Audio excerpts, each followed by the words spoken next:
స్తోత్రం స్తోత్రం స్తోత్రం స్తోత్రం స్తోత్రం స్తోత్రం స్తోత్రం స్తోత్రం.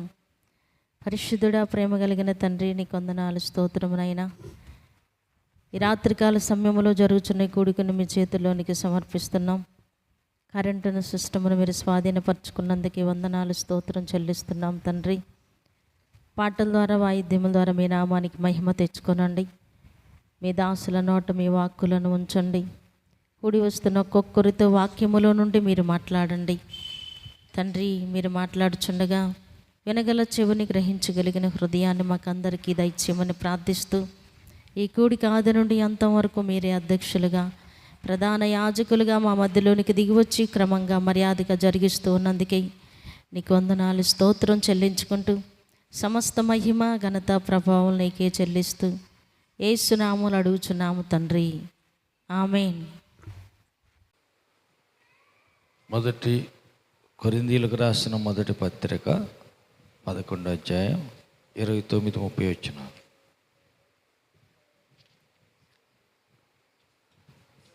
ప్రభువు శరీరమని వివేచించక తిని త్రాగువాడు తనకు శిక్షావిధి కలుగుటకే తిని త్రాగుచున్నాడు.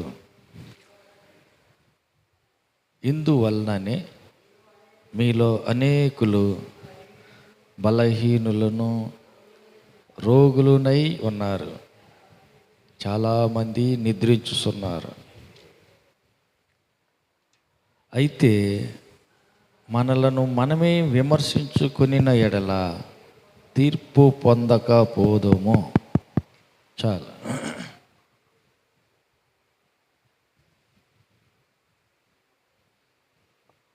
ఇక్కడ చదివిన మాటలు మనం గమనించినట్లయితే,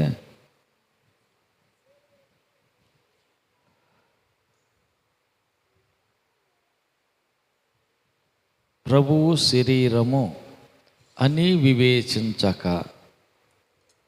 తిని త్రాగువాడు శిక్షావిధి కలుగుటకే తిని త్రాగుచున్నాడు.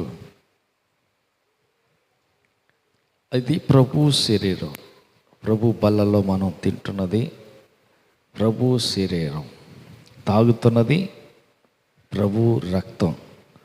అయితే ప్రభు శరీరాన్ని తిని ప్రభు రక్తాన్ని తాగుతున్నాం అంటే అర్హత కావాలా, యోగ్యత ఉండాలా, తగినంత పరిశుద్ధత అవసరం. హాస్పిటల్కి వెళ్తే ఏం చేస్తారు? ఎవరికన్నా బ్లడ్ తక్కువగా ఉంది అని అంటే అదే గ్రూపు రక్తం, హల్లెలూయా, అదే గ్రూపు రక్తం అయ్యి ఉండాలి. ఆ గ్రూపు రక్తంలోనే ఎక్కించితే సరిపోద్ది. వేరే గ్రూప్ రక్తం ఎక్కించరు. అది సెట్టు కాదు. హల్లెలూయా, హల్లెలూయా. వేరే గ్రూపులో సెట్ అవటం అంటే పాప రోజు ప్రసాద్ ఈ మధ్యలో కూర్చునేవాడు. ఇవాళ ప్రసాద్ ఆ గ్రూపులోకి వెళ్ళిపోయాడు. అందుకే ఆ దగ్గరికి పోయి కూర్చున్నాడు. అంటే ఈ దగ్గర సెట్ కావట్లే. అక్కడైతే బాగుంటుంది. ఈ ఫ్యాన్ వేసుకుని రండి. ఫ్యాన్ తగులుతుందా? లేకపోతే ఇది ఈనాడు తిప్పుకోండి. ఏమైందా? ఇటు రండి, దగ్గర రండి. కొద్దిమంది మేగా. హల్లెలూయా. ఏది ఏమైనప్పటికీ ఏ గ్రూపు రక్తం కలిగిన వ్యక్తికి ఆ గ్రూపు రక్తం ఎక్కితేనే సెట్ అయింది. వేరే గ్రూపు సెట్ కాదు. హల్లెలూయా. వేరే గ్రూపు రక్తం ఎక్కితే వాళ్ళు బతకటానికి బదులు చచ్చిపోతారు. అందుకని వేరే గ్రూప్ ఎక్కారు. ముందు ఏం చేస్తారంటే ఆ గ్రూపుని బియ్యం. ఇప్పుడు ప్రసాద్కి రక్తం తక్కువైంది అనుకో, బాగానే ఉంది, ఇప్పుడు ఇబ్బంది ఏం లేదు. ఉదాహరణకి తక్కువ అయింది, ఎక్కియాల. అప్పుడు ఏం చేస్తారు? మెల్లిగా పక్కన బెంజమిన్ రక్తం తీస్తారు. నేను ఎత్తాను, మా అన్నయ్యలే ఎక్కిమంటారు. ఉండవయ్యా ఎక్కి మనంగానే ఎక్కితే ఎట్ట కుదురుద్ది? ఆ గ్రూపు సరిగా సెట్ అయ్యిద్దో లేదో అని కొంచెం శాంపిల్ రక్తం తీసి రెండు కలిపి చూస్తారు, దాంట్లో కలిసిపోయిందా లేదా అని చూస్తారు. కలిసింది, రక్తం సెట్ అయింది అనుకుంటేనే 1/2 లీటరో 1 లీటరో ఎంతో తీసి అప్పుడు ఎక్కియటం జరుగుతుంది. సెట్టు కాలేదు అని అనుకో, ఎక్కిరు, కుదరదు, నీ రక్తం సెట్టు కాదని పక్కన పెట్టేస్తారు.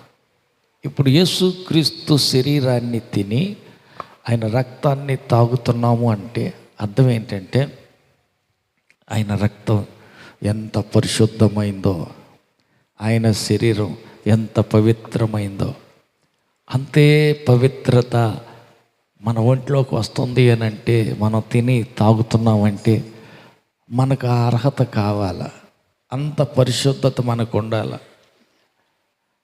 ఆలోచించకుండా, వివేచించకుండా దాన్ని తిని తాగుతున్నాము అంటే అర్థం ఏంటంటే శిక్షావిధి కలుగుటకే తినటం తాగటం జరుగుతుంది, శిక్ష కలుగుతుంది. అదేంది? యేసు శరీరాన్ని తినాలనేది ఆజ్ఞ, ఆయన రక్తం త్రాగాలనేది ఒక ఆజ్ఞ. ఆజ్ఞ పాటిస్తున్నారు కదా, పాటిస్తున్నారు, కరెక్టే. కానీ పాటించేటప్పుడు పరీక్ష ఒకటి ఉండాలి. తన్ను తాను పరీక్షించుకొని అర్హత కలిగి ఉన్నానా లేదా, యోగ్యత కలిగి ఉన్నానా లేదా అని పరీక్షించుకొని, యోగ్యత ఉన్నది అంటేనే, ఆ అర్హత ఉన్నదంటేనే బల్లలో చేయి వేసి అతి పరిశుద్ధమైన రక్తాన్ని తాగి అమూల్యమైన శరీరాన్ని, నిర్దోషమైన శరీరాన్ని తిని త్రాగాలి. అర్హత లేకుండా తినకూడదు, పరీక్షించుకోవాలి, పరిశుద్ధపరచుకోవాలి. ఒకవేళ ఉదాహరణకి మనం చూసినట్లయితే కొన్ని చోట్ల ఒక ఆయన హడావుడిగా లావుగా ఉన్నాడులే, ఇస్తాను అంటున్నాడులే, ఈమన్నారంట. రక్తం కొరవైంది, ఎవరు ఈటాలేదు, మా బంధువులందరినీ ఫోన్ చేస్తే ఎవరు రావట్లేదు అని అంటే పక్కన ఒక ఆయన ఉండి నేను ఎత్తాలి కానీ అని అన్నాడంట. ఎత్తాలే అన్నాడు కాబట్టి సరే కానీ నీ డబ్బులు ఎత్తాలేనా అన్న. ఎత్తానేని అన్నాడు కాబట్టి డబ్బులు ఇచ్చేసి ఆయన కూడా రక్తం ఇచ్చేసాడు, అంత అయిపోయింది. మరి పరీక్ష చేయాలిగా, అంత టైం లేదు, అంత టైం లేదు, ఆపరేషన్ అంత రెడీగా ఉంది. మరి ముందుగానే బ్లడ్ ఎక్కించాలి, అన్ని పనులు చేయాలా, అంత ఆలస్యం లేదు కాబట్టి టైం లేదని చెప్పి ఆడెవడో ఎత్తానన్నవాడైనా ఆలోచించవద్దు. ఏమని? ఇతనికి ఎయిడ్స్ రోగం ఉంది, హెచ్ఐవి రోగం ఉంది, నా హెచ్ఐవి రోగం ఉన్న నా రక్తం వాళ్ళకిస్తే నష్టపోతారేమో అని ఆలోచించాల. వేరే చోట తెచ్చుకోండి, నేను రక్తం ఇవ్వగలను కానీ అది సెట్ కాదు, దానివల్ల మీకు నష్టం లేని రోగం ఇంకొకటి వచ్చింది అని చెప్పాల్సింది చెప్పాల. తర్వాత లాస్ట్కి జరిగింది ఏంటంటే, ఈ పరీక్ష చేసేవాళ్ళైనా చూసి పరీక్షించి రక్తం ఎక్కియాల. హడావుడిగా ఏం చేశారు, ముందు రక్తం కావాలి అర్జెంటు, ఆపరేషన్లో రక్తం అంతా పోయింది, సావక తలికి ఎక్కియాలని చెప్పి ఏదో ఒకటి లేని తీసి ఎక్కిచ్చేసారు, అయిపోయింది. తర్వాత తేలింది ఏంటంటే పరీక్ష ముందు చేసిన పరీక్షలో ఏమీ లేదు, అంత బాగానే ఉంది.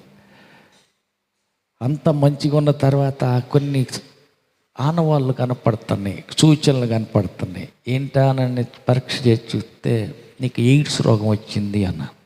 అదేంది, మేము ఎప్పుడు ఎరగమయ్యా, మా ఇంట్లో ఎవరికి లేదు అంటే, ఆపరేషన్ చేసినప్పుడు ఏమన్నా రక్తం ఎక్కిచ్చారు? ఎక్కిచ్చాం.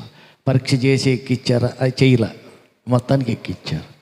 అతనికి ఎయిడ్స్ ఉన్నట్టు ఉంది, అందుకని నీకు వచ్చింది. అయ్యో ఇదేంట్రా బాబు. తర్వాత ఆయన తన్నపోతే, ఇదిగో వేరే ఎయిడ్స్ రోగం వస్తే వచ్చింది, ఆ ప్రాణం బతుకొద్దు కానీ ఇచ్చాను నేను, నన్నేం చేయమంటావు అని అంటున్నాడు ఆయన. అందుకని ఏంటంటే సరి అయిన రీతిలో అర్హత కావాలా, సంపూర్ణ రీతిలో పరిశుద్ధత కావాలా. ప్రభు రక్తాన్ని తింటున్నాం, ప్రభు శరీరాన్ని తింటున్నాం, ప్రభు రక్తం తాగుతున్నాం అంటే అర్హత సరిపోవాలా, యోగ్యత కావాలా, తగినంత పవిత్రత కావాలా. పరిశుద్ధత లేకోకుండా, పవిత్రపరచుకోకుండా, శుద్ధీకరించుకోకుండా అనాలోచనతోటి తిని త్రాగామంటే అర్థం ఏంటి? ఏం లేదు. శిక్షావిధి కలగటానికే, అంటే తీర్పు నెత్తికి తెచ్చుకోవటానికే తిని తాగుతున్నాం అని అర్థం. హల్లెలూయా. ఆయన శరీరం తిని, ఆయన రక్తం తాగి కూడా శిక్ష నెత్తి మీదకి కొని తెచ్చుకున్నట్టు అయింది. అందుకని ఏం చేయాలంటే పరీక్షించుకోవాలి, విమర్శించుకోవాలి, మనకు మనమే తీర్పు తీర్చుకోవాలి. యోగ్యత కలిగి ఉన్నానా లేదా, తగినంత పరిశుద్ధత నాలో ఉందా లేదా. ఒక్కొక్కసారి ఏమవుతుందంటే నేను బాగానే ఉన్నానులే, నేనంత ఘోరం నేరం, నేనేం భయంకర పాపం ఏమి చేయలేదు కదా, పర్వాలేదు అని తన్ను తానే సమర్థించుకునే పరిస్థితులు, సందర్భాలు ఉంటాయి. అట్ట కుదరదు. మరి ఎట్ట చేయాలా? వాక్యం అనే అర్థం ఎదురుగా రావాలి. వాక్యం మనకి ఏంటంటే మన అవతారం, మన బ్రతుకు, మన స్థితి, మనలో ఏది లోటు ఉన్నదో చూపిస్తుంది. అద్దం ముందుకు వెళ్తే మన అవతారం బయటపడుతుంది.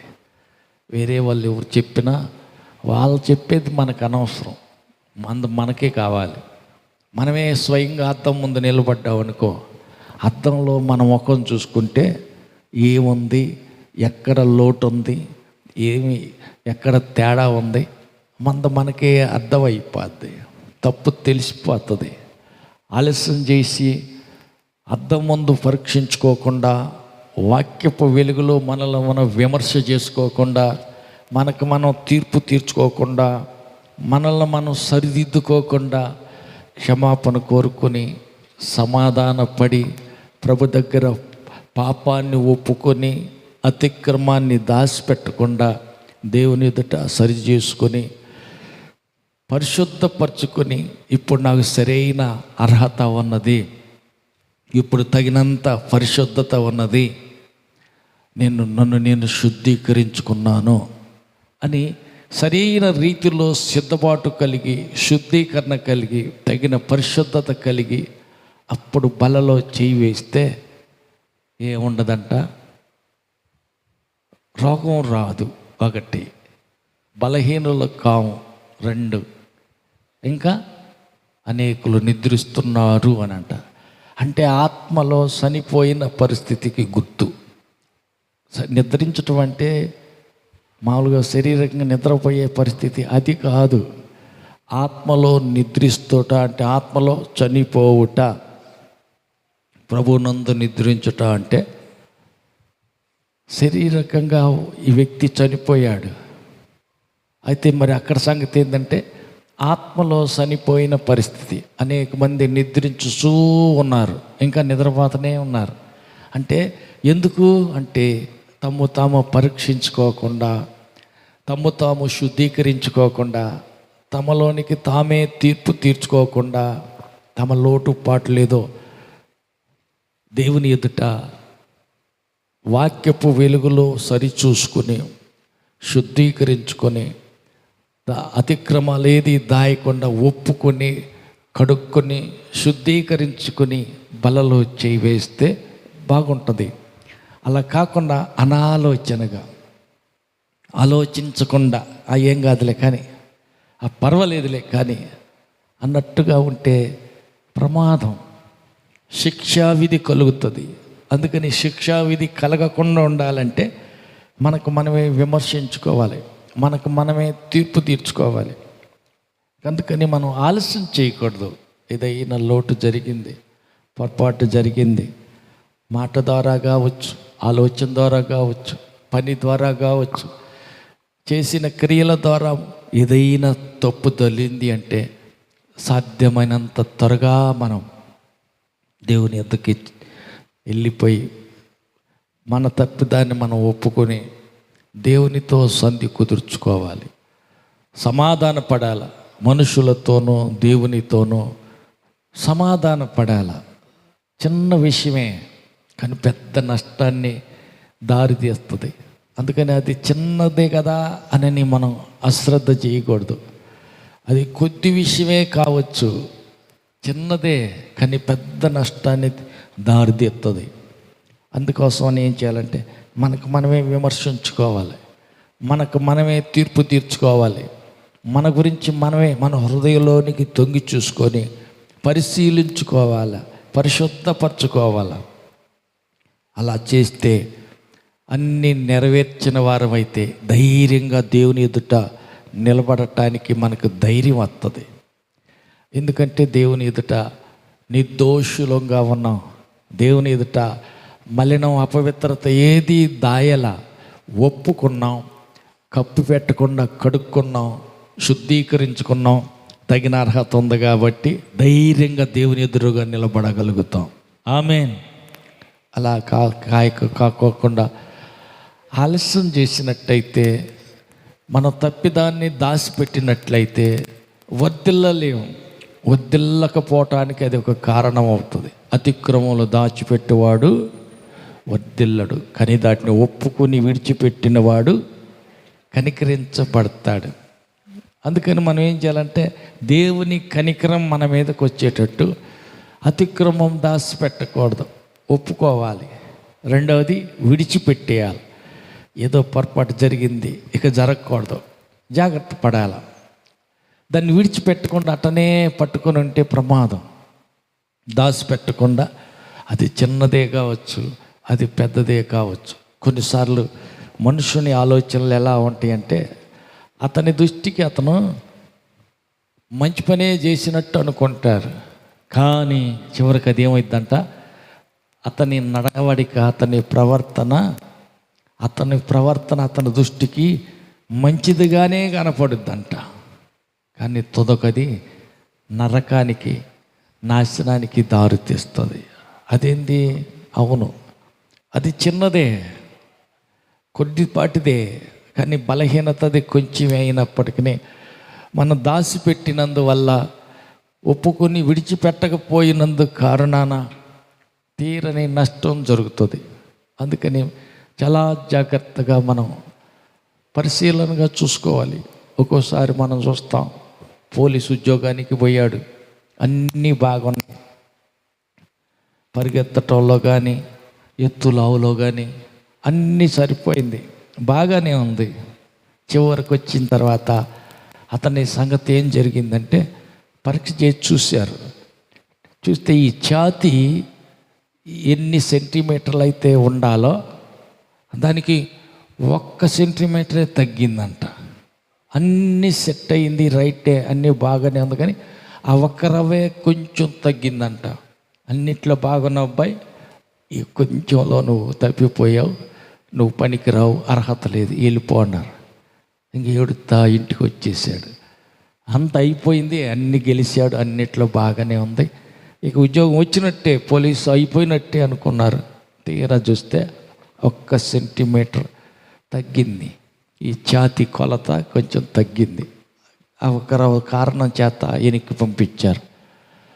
ఆశపడ్డాము, ఉద్యోగం వచ్చినట్టు అనుకున్నాం, తీరా 1 పోయింది అని చెప్పి ఇంట్లో అందరూ బాధపడ్డారు. నీకు బాధపడినా లేదు, ఏమీ లేదు, ఆ కొంచెంలోనే తేడా ఉంది. హల్లెలూయా. అట్టనే పరలోకానికి వెళ్ళేటప్పుడు అన్ని రీతులుగా సిద్ధపాటు కావాలి, తగినంత శుద్ధీకరణ కావాలి, తగినంత పరిశుద్ధత కావాలి. ఇప్పుడు అంత్య దినములు కనుక, చివరి గడియలు కనుక, అన్నిటిలో కూడా పరీక్షల కాలం ప్రారంభమైంది. అన్ని పరీక్షలు వచ్చేస్తాయి. ఈ పరీక్షలన్నిటిలో పాస్ అవ్వాలి. దీంట్లో నిలబడేవాడే అన్నిటినీ అంతవరకు సహించాలి, అన్నిటిలో గెలవాలి, అన్నిటినీ జయించాలి. జయించిన వానిని నాతో కూడా సింహాసనం మీద కూర్చుండబెడతాను అంటాడు ప్రభు. అన్నిటినీ జయించాలా. ఏదో కొన్ని జయించాను ఆహా కాదు, 9 ఆజ్ఞలు పాటించాను, 1 ఆజ్ఞలోనే తప్పిపోయానంటే అయితే కుదరలేదు. వీలు పడుతూ వెళ్ళిపోమ్మని పంపిస్తారు. పరిస్థితి ఏంటంటే ఇప్పుడు పరీక్షాకాలం ప్రారంభమైంది. ఏంటిదంట? ఏమిటి అంటే ఒక్కొక్కటిగా రూపురేఖలు మారిపోతా వస్తున్నాయి. రేపటి నుంచి ఈ పరిస్థితి ఎట్లా ఉంటుందంటే ఆధార్ కార్డు కూడా చివరికి ఎగిరిపోయే రోజులు దగ్గర పడ్డాయి. హల్లెలూయా. అంతకుముందు కుటుంబం మొత్తానికి ఒకటే కార్డు ఉండేది. ఇప్పుడు ఎవరి కార్డు వాళ్ళకే వచ్చింది. ఆధార్ కార్డు అని ఎవరి కార్డు వాళ్ళకే, వాళ్ళ ఫోటో వాళ్ళదే ఉంటుంది, వాళ్ళ ఏలు ముద్రలు వాళ్ళకే ఉంటాయి. వాళ్ళ కన్నులు అన్ని పరీక్షించి అన్ని టెస్టులు చేసి తీశారు, ఆధార్ కార్డు ఇచ్చారు, బాగానే ఉంది. ఇప్పుడు ఆధార్ కార్డు కూడా ఎగిరిపోతుంది. దానికి ముందు గుర్తుగా ఏం చెప్తున్నారంటే, చెబుతున్నది ఏంటంటే రూపురేఖలే మారుతున్నాయి, ఏం లేదు అంత డిజిటల్ చేస్తున్నాం అని చెప్పేసేసి రూపురేఖలు మారుస్తున్నాం అంటున్నారు. కాదు. హల్లెలూయా. ఇది 666 ముద్ర, దానిలో ఇమిడ్చి చిప్పు ఎక్కిచ్చే స్థితి చేరిపోతుంది, దగ్గరికి వచ్చింది. హల్లెలూయా. మెలకుగా ఉంటే, మేలుకోగలిగితే చేసిన భక్తి ఫలిస్తుంది, పరలోకం దాకా చేరే అవకాశం ఉంటుంది. అట్ట కాకుండా గవర్నమెంట్ రూల్ ఇది, అందరూ పాటించాల్సిందే, ఇవన్నీ బ్యాన్ చేసేస్తున్నామని ఇవాళ ప్రకటన చేశారు మోదీ. ఉన్న ఆధార్ కార్డులన్నీ క్యాన్సిల్ చేసాం, ఇంక ఇది పనికి రాదు అని చెప్పేసేసాడు. ఆల్రెడీ అయిపోయింది. మరి ఏం చేయాలంట? మొదలైంది ఇప్పుడు. ఇంక ఈ ఆధార్ కార్డులు పనికిరావు, కొత్త ఆధార్ కార్డు వస్తుంది. మరి ఆధార్ కార్డు తీసేటప్పుడు ఒక్కొక్కటి కంపల్సరీ తప్పదు అని పుట్టిస్తారు. ఆ రీతిగా కంపల్సరీగా ప్రతి వ్యక్తికి ఆధార్ కార్డులో ఎన్ని సూత్రాలు వాడారో చూశారు కదా. ఏలు ముద్రలో ఒక్కేలే వేసి ఏలు ముద్ర వేస్తాం. ఆధార్ కార్డు తీసేటప్పుడు గుర్తుందా ఏం చేశారు? 5 ఏళ్ళు గట్టిగా ముద్ర పడలేదు, నొక్కో అని 5 ఏళ్ళు పెట్టారు. 2 చేతుల ఒక చెయ్య ప్రసాద, 2 చేతుల ఒక చెయ్య, 2 చేతులకి 10 ఏళ్ళకి ముద్ర తీశారు. ఒత్తి గట్టిగా అది తీసుకోవట్లేదు, గట్టిగా నొక్కని చూశారు. అయిపోయింది. గుడ్లు అప్పటిచ్చి చూడు, సరిగా చూడలేదు, కళ్ళు తెరువు, ఉన్న వరకు కళ్ళు పూర్తిగా తెరిచి దీంట్లోనే చూడు అని కంప్యూటర్లో చూపించారు. హల్లెలూయా. ఒకటి అయిపోయింది, ఇప్పుడు ఇంకొక మెట్టు వచ్చేసింది. ఇది డిజిటల్ కిందకి మారిపోయింది. కాబట్టి ఈ డిజిటల్లో దానికి రేపు మీరు దీంట్లో చూసుకోవచ్చు, సెల్ ఫోన్లు కూడా వచ్చేసినాయి, వదిలిపెట్టారు. రూపురేఖలు మారుతున్నాయి, అది క్యాన్సిల్ అయిపోయింది, బ్యాన్ చేశారు. అది ఇప్పుడు దాకా మీరు వాడుకున్న ఆధార్ కార్డు ఇంకా చెల్లదు అని, చెల్లదని చెప్పేశారు. మరి చెల్లేది ఏంటి అంటే వత్తందుండు అంటున్నారు. ఇంకా మొదలైద్ది. అందరు వెళ్ళిపోయి ఏ దశ బోట్ వాళ్ళని పట్టుకుంటే, ఏ దశ పోయి పై అధికారులను పట్టుకుంటే, ఆ పై అధికారులు అందరూ కలిసి ఎంఆర్ఓ ఆఫీసులోనో లేదంటే ఎక్కడికో పిలిచి మిమ్మల్ని ఒక్కొక్కళ్ళని అడిగి అన్ని మిగతా చేయాల్సిన సంగతులన్నీ చేస్తారు. ఏం చేస్తారు? నీకు తెలియకుండానే 666 ముద్ర ఎక్కించటం జరుగుతుంది. నంబరు మారుతుంది. అది మృగము యొక్క ముద్ర. హల్లెలూయా. మృగము యొక్క ముద్ర, అంత్యక్రీస్తు ముద్ర. 666 ముద్ర వస్తుంది. మరి ఎట్ట చేయాలా? అన్నీ సిద్ధమైపోయినాయి, రాకడకు రెడీగా ఉంది. మందిరం కట్టడానికి అన్నీ సిద్ధమవుతున్నాయి. ఒక్కొక్కటి అన్నీ సిద్ధమైపోతున్నాయి. ఈ మధ్య మొన్నట్లో వచ్చిన ఇంకొక వార్త ఏంటంటే, ప్రపంచంలో అందరి జ్ఞానుల కంటే కూడా మహామేధావి, మహాజ్ఞాని, ముందుగా పసిగట్టగలిగినటువంటి మంచి వివేచన కలిగినటువంటి మంచి జ్ఞాని, పెద్ద జ్ఞాని అయినటువంటి వ్యక్తి తన జ్ఞానంతో ఆలోచించి ఆఖరికి చెప్పిన మాట ఏంటంటే, యేసు ప్రభు రెండో రాకడ అతి సమీపంగా ఉన్నది, దగ్గరలోనే ఉన్నది, భయంకరమైన సంగతులు జరగటానికి అన్నీ రెడీగా ఉన్నాయి అని ఆయన తేల్చి చెప్పారు. ఎవరో చిన్న చితకావాడు చెప్పిన మాట అయితే లెక్కలో లేకుండా తీసి పక్కన ఇయ్యొచ్చు. ప్రపంచంలో కల్లా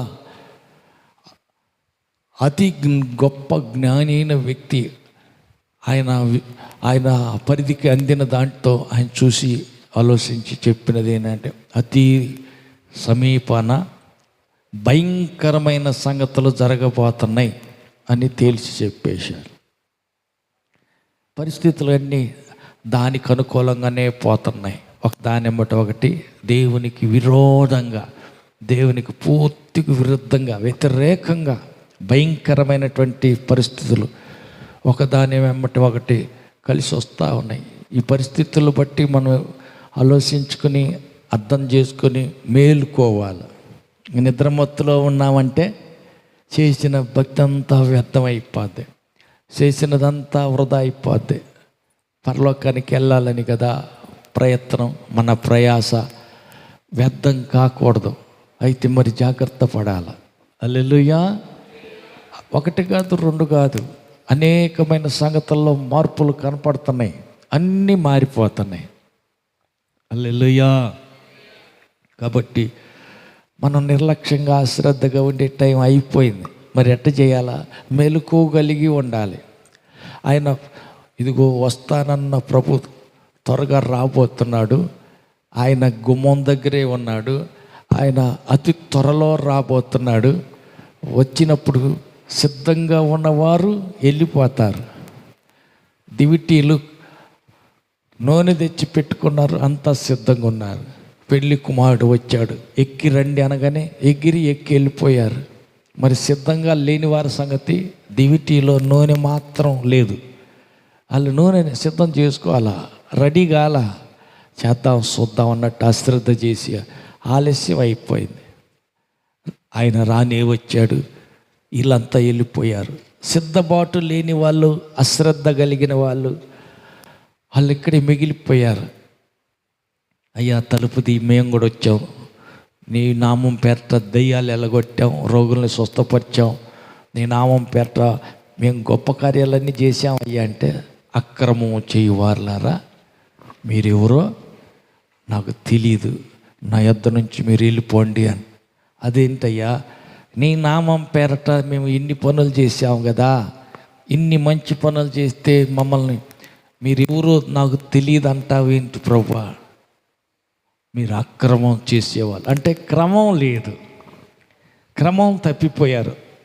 అన్నిటిలో కాదు, ఒక్కటే పర్వాలేదు, ఒక్కటే చాలు. అయ్యా నిత్య జీవం పొందాలా, నన్ను ఏం చేయమంటావు? ఏమి లేదు, 10 ఆజ్ఞలన్నీ పాటించు. అదేముందయ్యా, చిన్నప్పటి నుంచే పాటిస్తున్నా. సరే అట్టయితే నీకు ఒక్కటి కొదువుగా ఉంది. ఏంటి? ఇంటికి వెళ్ళి ఆస్తి అమ్మి పేదలకు పంచిపెట్టు, తర్వాత వచ్చి నన్ను వెంబడించు, అప్పుడు నీకు నిత్య జీవం దొరుకుతుంది. ఆస్తి అమ్మాలా, పేదలకు పంచిపెట్టాలా? అది జరగని పని. నిత్య జీవం లేకపోయినా పర్లేదని ముఖం చిన్నపుచ్చుకొని వెళ్ళిపోయాడంట. హల్లెలూయా. ఇన్ని మంచి పనులు చేసిన ఆయనకి ఆ ఒక్కటే మంచి పనిగా తోయట్లది, అది మంచి పని అని ఆయనకు అనిపించట్లా. పేదలకు ఏదన్నా ఇస్తే పరలోకంలో ప్రతిఫలం దొరుకుతుందంట. ఆ మాట యేసు ప్రభు చెప్తే, పేదలకు నేను పంచిపెట్టాలా, నేను కష్టపడిందంతా తీసుకెళ్ళి పేదలకు ఇవ్వాలా, అది నా వల్ల కాదు. నిత్య జీవం పోకపోయినా పర్వాలేదు, కానీ నరకంలోకి వెళ్ళి కాలిపోయినా ఇబ్బంది లేదు, అట్టయినా పడతాను, కానీ ఆస్తి అమ్మి పేదలకు పంచడం అంటే అది జరగదు. నేను చేయనంటే చేయను. ముఖం మార్చుకొని వెళ్ళిపోయాడంట.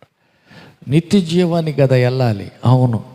పరలోకం ప్రభు దగ్గర కదా చేరాలి, అవును.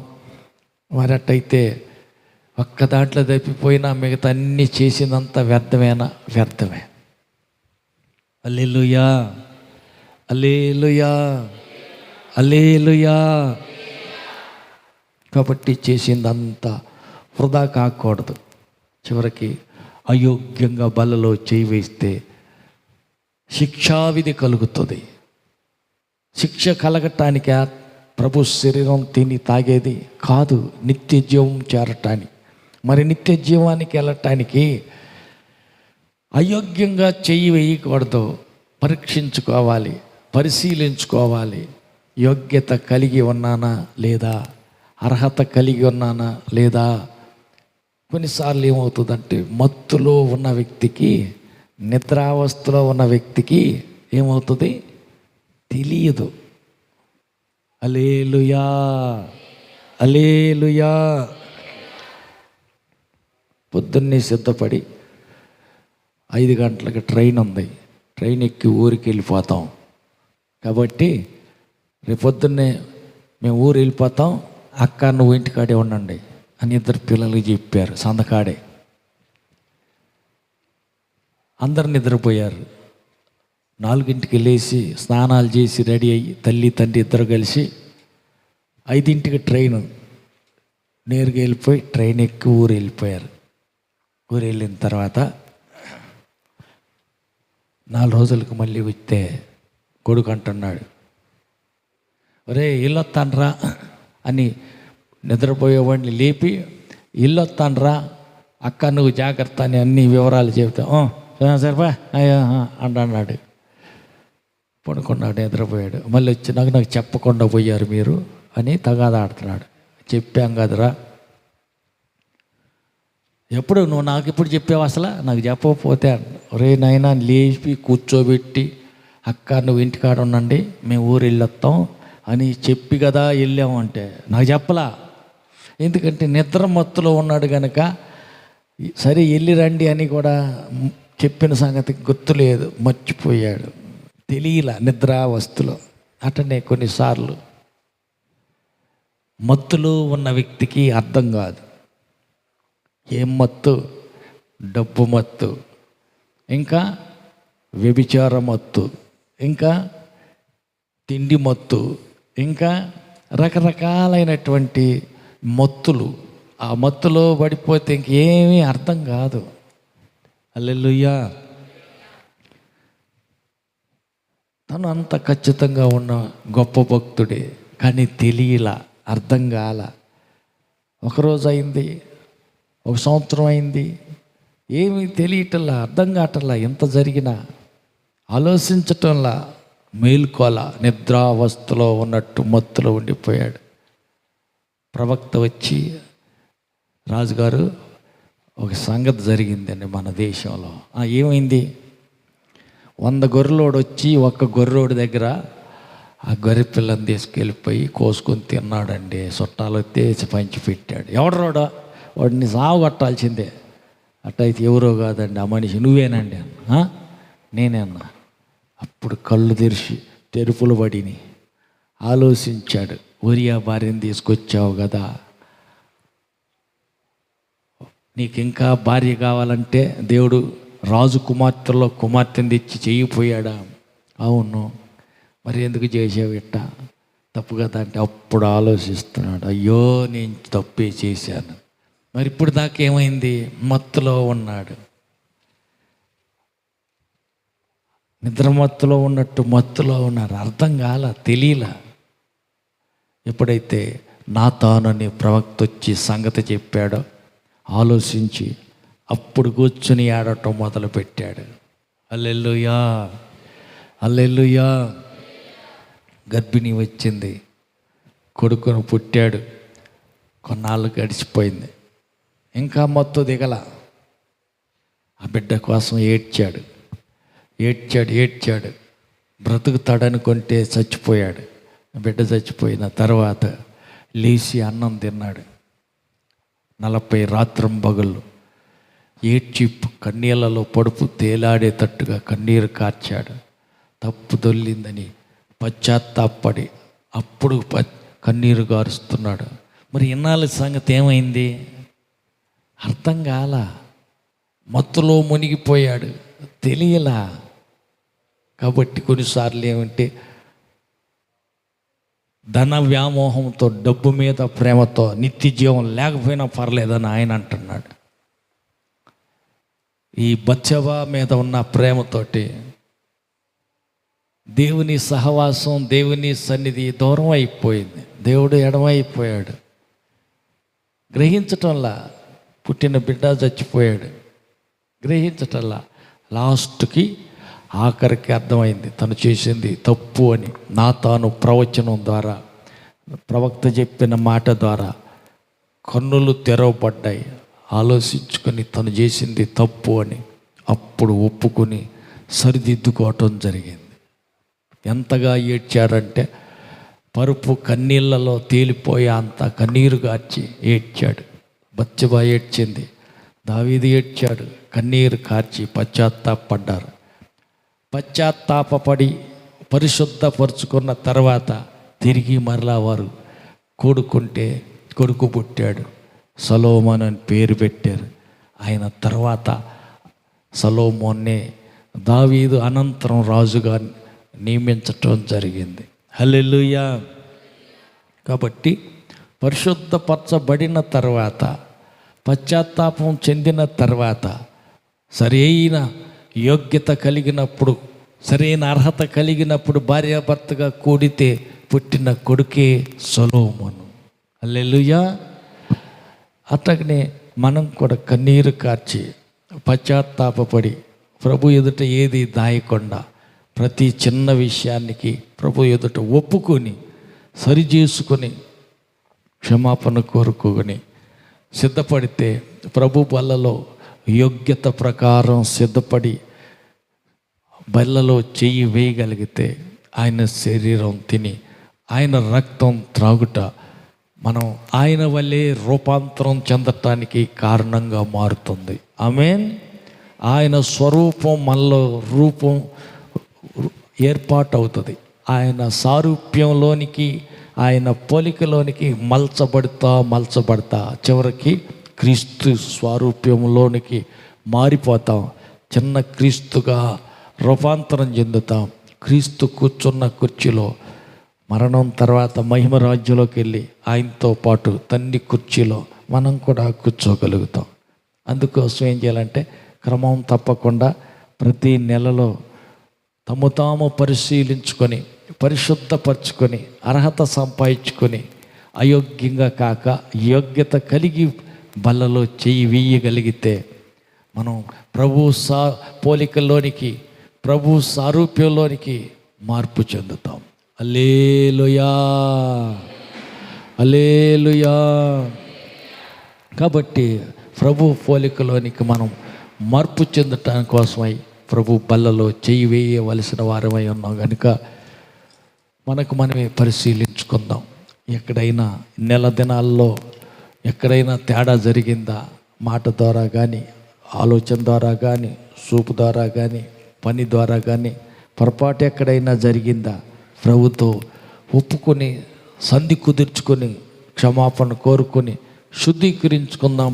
బల్లరాధన కోసం సిద్ధపడదాం. అందరూ లేచి నిలబడదాం, ప్రార్థన చేసుకుందాం.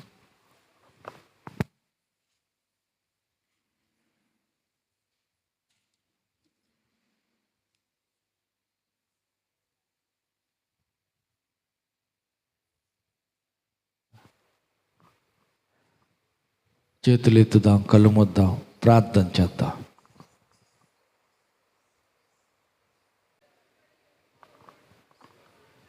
ప్రార్థన చేద్దాం. మనలోనికి మనమే తొంగి చూసుకుందాం. మనకు మనమే తీర్పు తీర్చుకుందాం. మనలో లోటుపాట్లు ఏదైనా ఉంటే సరి చేసుకుని క్షమాపణ కోరుకొని శుద్ధీకరించుకుందాం, పరిశుద్ధపరచుకుందాం.